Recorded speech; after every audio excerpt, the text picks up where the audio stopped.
To align the guides, you will require a large straight edge. Place the straight edge square against the left-hand guide. Loosen off the guide bolts. Line up the straight edge against the blade and run the blade down the straight edge, allowing the straight edge to set the correct angle on the guide. Tighten the bolts again. To align the guide on the other side, place the straight edge across both guides. Undo the retaining bolts on the right-hand guide. Adjust until it is aligned with the left-hand guide. Tighten the bolts again. Both guides are now aligned with the saw cut. To position the blade to make angle cuts, the various angles are marked at each end of the saw. Undo the locking arms at each end. Lay the saw over to the desired angle. Tighten the locking arms. Aligning the angle cut can be done by adjusting these bolts at either end of the rail. Run the blade smoothly down the cut. Do not pull the blade through too hard. Let the blade do the work.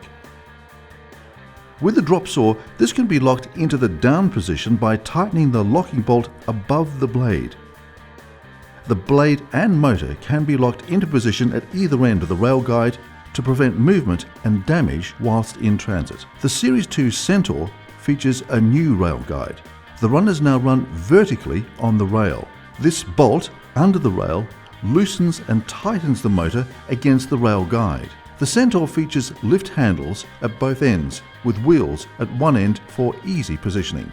Additional side tables can be fitted at either or both sides. Quick release fold-up legs are at each end of the wet saw.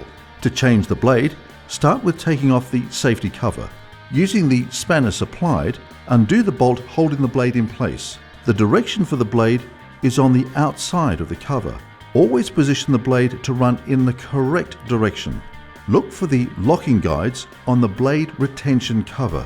Ensure these are aligned when placing on the blade. Now tighten the bolt, replace the cover and plug in the water hose. To set up the pump, fill the trough with sufficient water to immerse the pump. To maximize the life of your blades, regularly use a DTA diamond blade dressing stone to clean up the blade and extend its useful life.